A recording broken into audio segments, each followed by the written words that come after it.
கோவைக்கு வந்த பிரதமர் மோடியிடம் அதிமுக பொதுச் செயலாளர் எடப்பாடி பழனிசாமி பல்வேறு கோரிக்கைகள் அடங்கிய மனுவை அளிச்சிருக்காரு. கோவையில் வேளாண் மாநாட்டை தொடங்கி வைக்க வருகை தந்த பிரதமர் மோடியை விமான நிலையத்தில் அதிமுக பொதுச் செயலாளர் எடப்பாடி பழனிசாமி வரவேற்றாரு. பின்னர் கோரிக்கை மனு ஒன்றையும் பிரதமரிடம் அவர் வழங்கியிருக்காரு. பிரதமரிடம் எடப்பாடி பழனிசாமி அளித்த அந்த மனுவில் ரசாயன உரங்களை பயன்படுத்தும் போது கிடைப்பதை விட இயற்கை விவசாயத்தில் உற்பத்தி குறைவாக உள்ளது. ஆனால் விலையில் பெரிய அளவில் வித்தியாசம் இல்லை.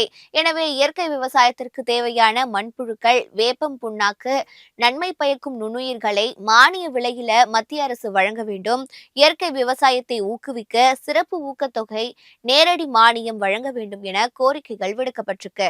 முன்னாள் முதல்வர் ஜெயலலிதாவால் அறிவிக்கப்பட்ட கோவை, மதுரை பகுதிகளின் வளர்ச்சிக்கான மெட்ரோ ரயில் திட்டங்களை விரைவாக செயல்படுத்த வேண்டும்னு கோரிக்கை விடுக்கப்பட்டிருக்கு. கோவை டு பெங்களூரு இடையே இரவு நேர ரயில்களை இயக்க வேண்டும். பெங்களூருக்கு அதிகாலை 5:30 மணியளவில் சென்றடையும் வகையில் ரயில்கள் இயக்கப்பட வேண்டும் என்பன உட்பட்ட பல்வேறு கோரிக்கைகளும் அந்த மனுவில் இடம்பெற்றிருக்கு.